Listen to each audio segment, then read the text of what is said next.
Everybody, in this video is a little bit late. Welcome to another night video as well. I will not be making a update on my flags for tonight because I was not able to complete the ones that I had left over to do. I'm almost done. I only have maybe 5 or 6 more to make, which is the good news. 7 at most. So today I'm going to be talking about VAR, which is tomorrow's scheduled video, but I'll be making it today, and I'm just going to switch around the flags update to tomorrow. But after tomorrow, the schedule will continue smoothly as planned, as I shared in the previous video.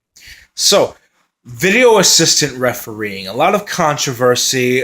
It's changing football. We saw first with the implementation of new referees being added. Now there's 4 or 5 per game.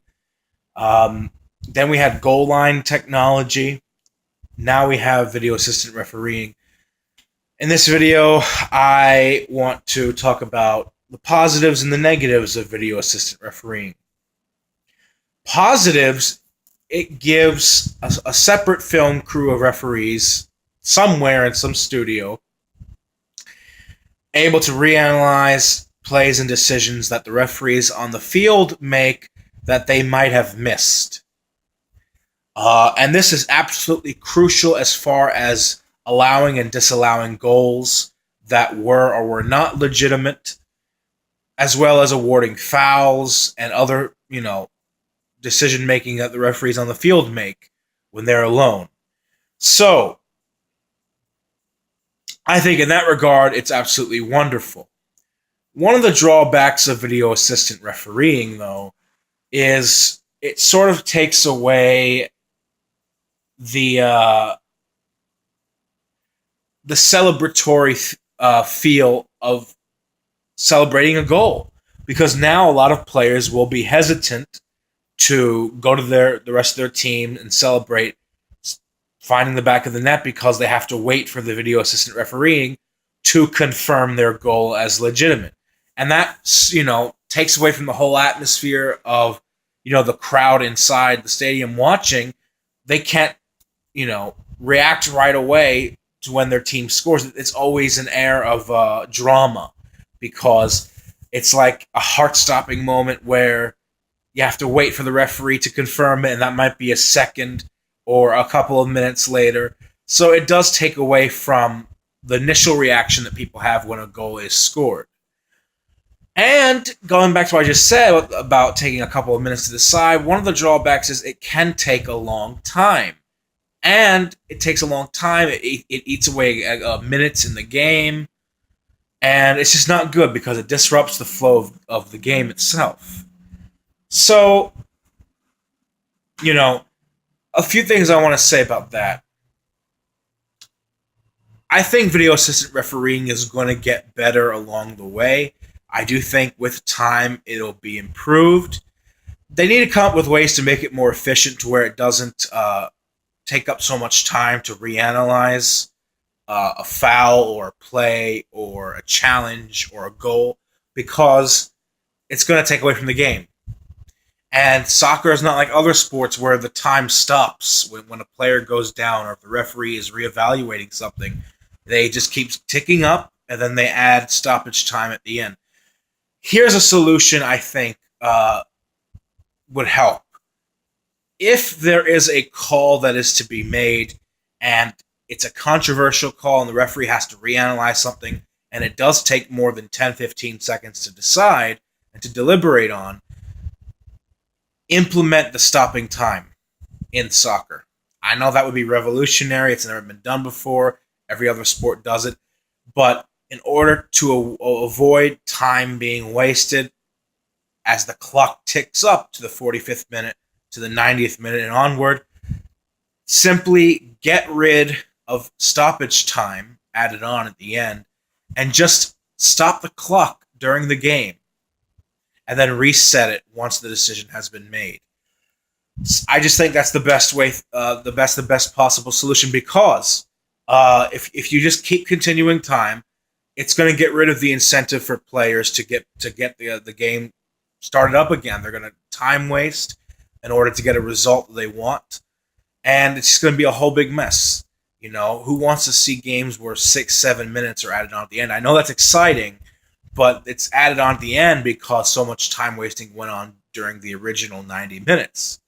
So, another solution to that, like I said, maybe even the best solution would be to just make it more efficient to where you don't have to spend so much time looking at the video. And one of the common criticisms I hear about VAR, there's two major criticisms that I hear constantly about it. One of them is that, well, a lot of bad decisions are made anyway, even with the video assistant refereeing. Some controversial calls were made at the Confederations Cup this summer that even when it went to video assistant refereeing analysis, they still got it wrong. But guys, here's the thing. That's not VAR's fault. VAR is made by humans. It's run by humans. It involves humans re-looking at a tape. If you re-look at a tape, you can still make the wrong call. At the end of the day, VAR is not perfect because it can't be perfect. It can't be perfect because it's not like a robot is calling it. It's not like goal line technology where a machine can directly tell you if the ball fully crossed the line. That's not what VAR is like at all. So if mistakes are made with VAR, that's not a fault of VAR. Those mistakes would have happened anyway without VAR. That's why VAR exists. So the fact that mistakes are made with VAR, it just shows that humans are imperfect, that referees can be wrong even if they re-look at the video. So that criticism goes out the window in my book. The second criticism that I will absolutely not tolerate, that I think is complete bullshit, is the assertion that, oh, well, it takes away from the authenticity of the game, that it gets rid of that old-fashioned kind of feel. No, screw that. Because if you're going to have a game that is so low-scoring, like international football is, this isn't like an American football game or a baseball game that can end like 21-14 or 9-6 or something like that. This is a low-scoring sport, generally speaking, and when mistakes are made that are allowed to slip by, it undermines and it destroys the credibility of the game itself, the fact that it's going unaddressed. Saying that has a more authentic feel to it, that's just how football is, that's just how life is. No. But when it happens a lot, and it does happen more often than people think, it makes other people, myself included, have to look at the sport and not really take it seriously anymore. That it's just, when you have the means to fix it, to make the game more fair, you do it. You go for it. None of this bullshit of, well, I'm old-fashioned, I like to keep things the way they are. Then okay, go ahead, live in your caveman world. But this is the 21st century. Technology is up and coming. It's going to be used whether we like it or not, and it's going to make results fairer in the end. Overall, there were some pretty good calls that were reversed. Pretty bad calls that were reversed and properly fixed during the Confederations Cup as well. So it's a double-edged sword. There's advantages and there are disadvantages as well. Overall, I think VAR is a net positive.